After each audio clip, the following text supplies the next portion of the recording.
Hillary Clinton came out of the forest that she was hiding in to take some rather petty shots at one Tulsi Gabbard. I believe she was on a podcast when she made these comments. Who knew that Hillary Clinton was podcasting? So she accused Tulsi of being a Russian asset, a Russian puppet. I believe her exact words were, "I got my eye on one of these candidates because I think she's being, quote, groomed for a third-party run." Now, my understanding is she also threw Jill Stein in there, said she was effectively, a Russian asset. And unfortunately, this is kind of expected at this point from Hillary Clinton. When she's out of the public eye, we all breathe a sigh of relief. Every time she manages to force her name back into the news, it's almost always because she's accusing somebody of being an asset of Russia. I mean, obviously she did it with Trump in the entire campaign, and now the move is with somebody who's running for the Democratic presidential nomination. It's particularly silly because Tulsi Gabbard has now repeatedly stated, at least twice, probably three times, or maybe even more than that, ones that I haven't seen, she said, "I'm not running third party. I'm not going to run third party. That's not going to happen." Now, by the way, if Tulsi or anybody else decided they wanted to run third party, does that mean that they're a Russian asset? No, not at all. I like how that's like just the default assumption now. Like, well, obviously, if you run third party or independent, you're, Vladimir Putin's puppet. I mean, no, that's simply not true. But even if you were to buy into that logic, she said she's not going to do that. So the evidence Hillary Clinton presents is a thing that Tulsi has said that's not going to happen. So it's particularly unhinged. And that's the main point that we need to take away here is that ever since Donald Trump became president, there has been, over time, the corporate centrists have become more and more and more like Alex Jones. They have all of these, silly conspiracy theories to try to justify and rationalize why nobody likes them. And that's the reality, is that Hillary Clinton lost to a candidate who was a joke, who was the most disliked political candidate in American history. I'm not joking about that. The polls showed that. He was way underwater on the day of the election. She was too, but her favorability was a little bit higher than his was, and she lost. So you need to rationalize and justify, your abysmal failure as a political candidate. So what do? Well, you got to blame. If you blame it on a nefarious outside influence, well, then it magically absolves you of all problems and absolves you of all mistakes. And you say, "Hey, man, it wasn't me. It was the meddling from outside," and that's Russia and Trump. I mean, this is what happened. It's the meddling from outside. If Vladimir Putin wasn't involved, if Russia wasn't involved, I obviously would have won. That's the implication. Now, with Tulsi, my hunch is, and I don't even know if this is a hunch, this is more of like a highly educated guess because she's alluded to such previously.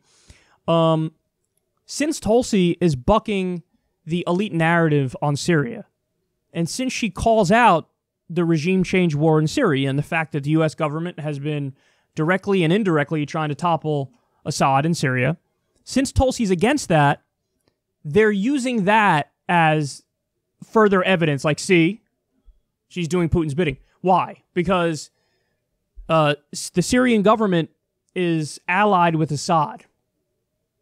The Syrian government is allied with Putin. Obviously, Assad is the Syrian government, so that wouldn't make sense. So Assad and Putin are allies. And the argument is, well, geopolitically, if you're, arguing for a position that would benefit the Syrian government, you're also arguing for a position that benefits Russia. So therefore, you're an asset of Russia. This is the logic. Now, it is true that the Syrian government and the Russian government are allies, and Putin and Assad are allies. That's true. But that doesn't mean anything. That doesn't mean anything. Russia also doesn't want a nuclear war with the United States. So if I don't want nuclear war also, am I doing Vladimir Putin's bidding and feeding into his narrative because I happen to agree with him on that? By the way, also, Russia and the Assad government in Syria, you know who they've been fighting for quite a while? Every time I say Syria, my phone goes to Syria. But they've been fighting ISIS. So Russia is anti-ISIS. Assad is anti-ISIS. Does that mean that in order for me to show I'm not aligned with them, I have to be pro-ISIS? And by the way, in a funny roundabout way, I don't know how funny it actually is, but Hillary Clinton and all of her fellow elite goons like David Petraeus, they support arming Al-Qaeda to fight ISIS. They support jihadists not only in Syria, but in Yemen. So this is a policy that the U.S. has been using for a very long time. It dates all the way back to Reagan, when we armed the Mujahideen to fight the Soviet Union at the time. So it actually has been our stated policy. When Tulsi Gabbard comes out with a proposal like the Stop Arming Terrorists Act, that's who that's targeting. It's targeting people like Hillary. It's targeting people like virtually the entire Republican Party behind the scenes, which supported the funneling of arms and the funding of these moderate rebel groups, which turned out to not be so moderate. So because I'm against arming jihadists to try to topple Assad, and I'm against arming jihadists on the ground in Yemen, which benefits Saudi Arabia, because I'm against that, therefore, I'm a Putin puppet, I'm a Putin asset. See how the game is rigged? Anytime you take a position that's non-interventionist, they can spin that and say, well, you're conceding to Russia because the world, and this is her worldview, by the way, and she's admitted so much, the world is a giant chessboard, and you have Russia versus the United States. So every move we make is a move in that game. So we never want to cede any control. We want to have a foothold in the Middle East. We want to expand our region of control. And anytime anybody comes out and says, I don't want to be involved in these wars, they go, aha, see? Putin puppet, Russian asset. And that's all she's got. And that, if there's anything you take away from this video, it has to be that. Hillary Clinton is an A-list celebrity at this point. Everybody knows that. She can use her status, she can use her name recognition to push for anything at all. Anything. And what does she use it for? She comes out of the woods every couple months and stinks up the place and says, like, Tulsi Gabbard is a Russian asset. Whoever she doesn't like is a Putin puppet. Why are you not using, your name for universal health care, Medicare for all? Why are you not using your name for free college, student loan debt cancellation? Whatever it may be, I don't care. I'm sure there's some issues where I nominally agree with her. I mean, she doesn't agree with the things I just laid out there, but that's neither here nor there. Are there some issues? Do you care about the ruthless treatment of refugees at the border?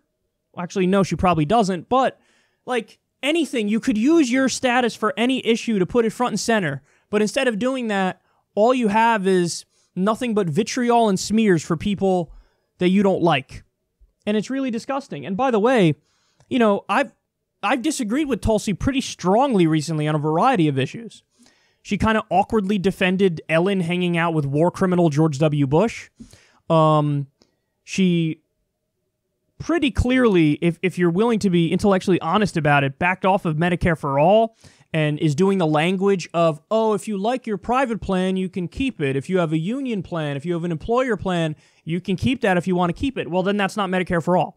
If your approach doesn't include banning duplicative insurance, then you don't support Medicare for all because that's not a single payer. You're saying, I still want the for-profit health insurance companies to have a certain market share and to still control the market to some extent. That's not single payer.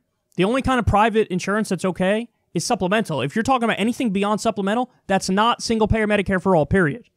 So she's backed off of that. I have many criticisms of her, many, and I'll continue to voice those criticisms when I think they're merited.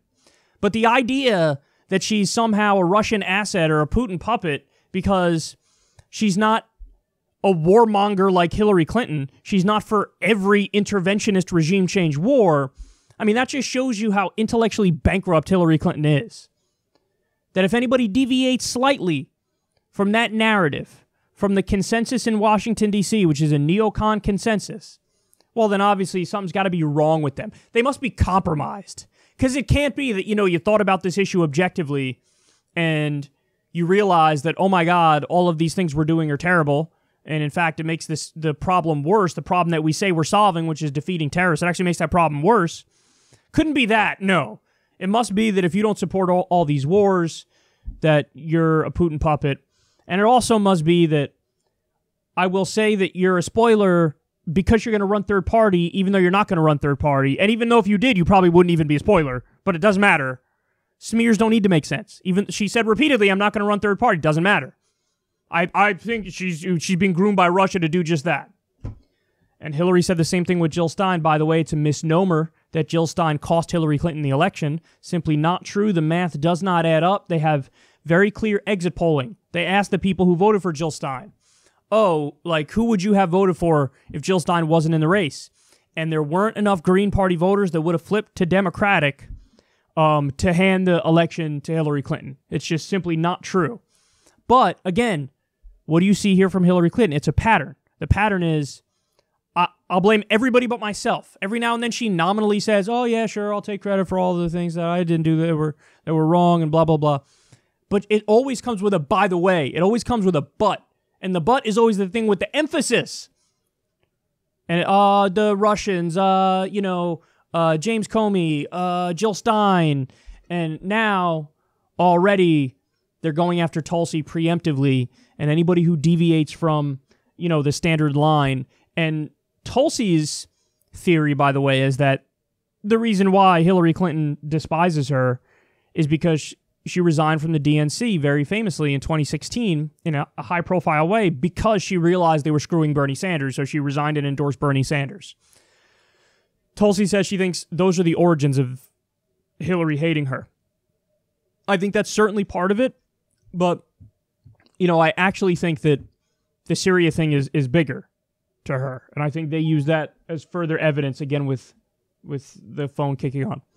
I think they use that in their mind as evidence that obviously something's wrong with her and she's compromised or something. When out here in the real world, you guys know, because we've talked about it endlessly. The polls show the American people don't want to be involved there.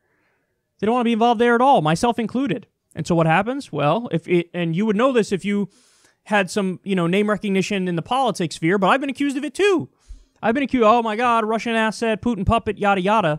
And they pull up like tweets of me saying anti-war stuff in regards to Syria.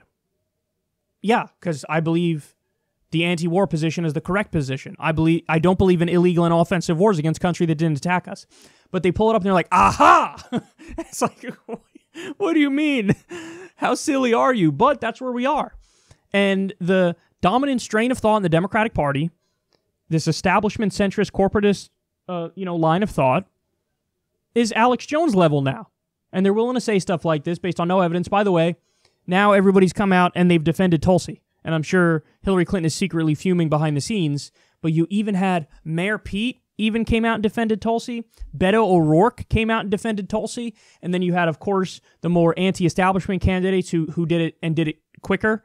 Andrew Yang came out and defended Tulsi. Marianne Williamson came out and defended Tulsi. You had one of Bernie Sanders' top surrogates, Nina Turner, very publicly on Twitter defended Tulsi Gabbard. Some people are saying, okay, Bernie should do the same thing. I mean, okay, whether he does it or doesn't do it, it is what it is, but we know what he believes. Everybody knows what he believes. And my guess is he's going to be asked a direct question on that in the near future, and he's going to give a solid answer. Because even people who have 1/10 the political courage that Bernie Sanders has were like, come on, this is obvious. You don't do that. And I think the thing that Tulsi has, which gives her that extra layer of immunity here, is that she's a current major in the U.S. Army. A current major in the U.S. Army and a congresswoman for 7 years. And this is how she's treated. And by the way, what happened to the cries of unity? All these centrists always like to scream about unity, and then they turn around and accuse people of being, assets of a foreign government, being groomed by adversarial foreign governments. It's really embarrassing and it's really pathetic. Hillary Clinton has absolutely nothing to add to the national discourse in the era of Trump. In the era of Trump, there's nothing of substance that she has to add to the conversation. So what do? I don't know, lash out against all my political opponents, smear them, all that stuff. And here we are. So, embarrassing. And in a weird way, this might actually help Tulsi Gabbard. I don't even think I read the tweets.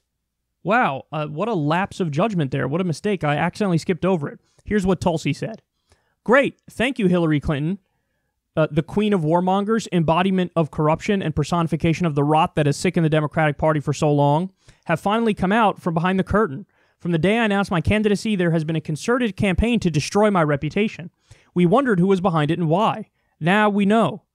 It was always you, through your proxies and powerful allies in corporate media and the war machine, afraid of the threat that I pose. It's now clear that this primary is between you and me. Don't cowardly hide behind your proxies. Join the race directly. So that's what she said specifically. I love the fact that she called her the queen of warmongers and the embodiment of corruption and the personification of rot that has sickened the Democratic Party for so long. All of that stuff is totally true.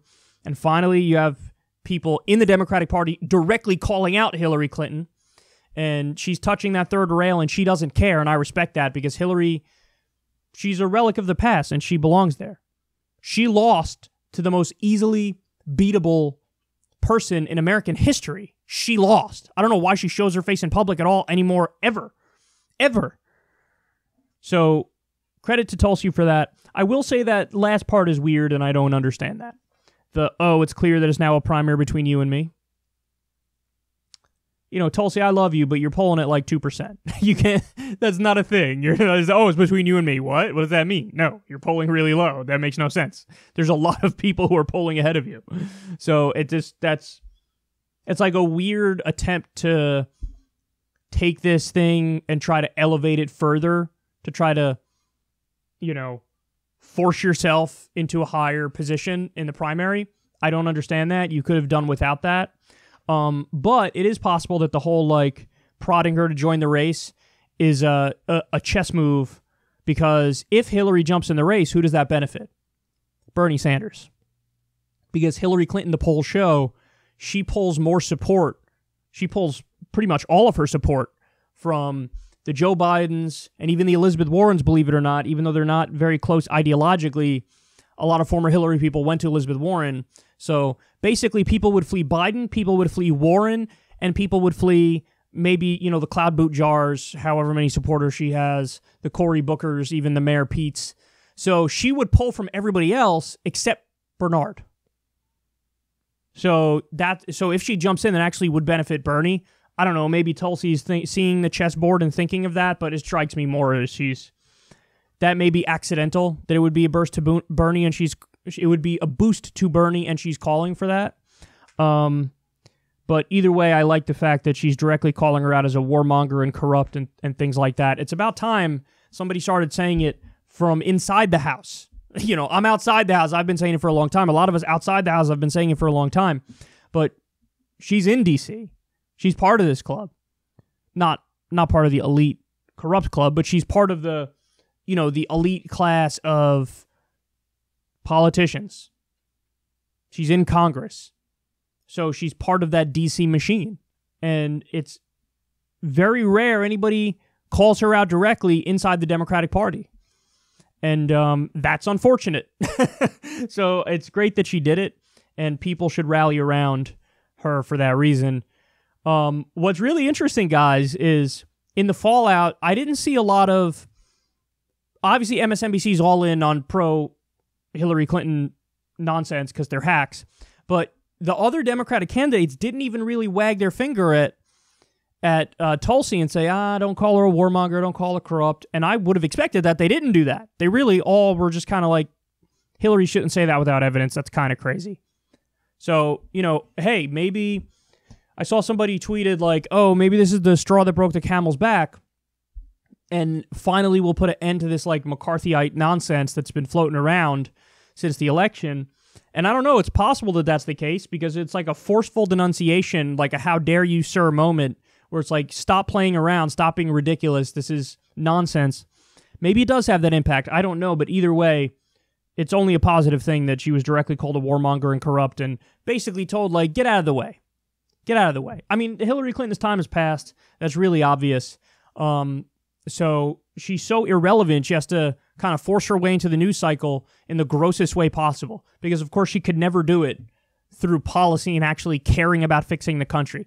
Think of all the times Bernie was in the news cycle post the 2016 election. It was all like he's going to strike with Amazon workers and Verizon workers and Disney workers, and like he was always on the front line fighting for some sort of positive change, you know, trying to stop the genocide in Yemen. It was always policy related. Now, I get it. You could say, hey, man, he's a senator. Hillary Clinton was no longer in politics after the election loss. That's true, but a lot of that stuff is not like part of your Senate duties. A lot of that stuff was when he was marching on picket line. She could do that if she wanted to. She doesn't want to. She doesn't want to. And she never talks about policy. It's always just comes out, personal attack, smears, and then she goes back away. So allow me to say, go away and stay away because you're not helping anybody.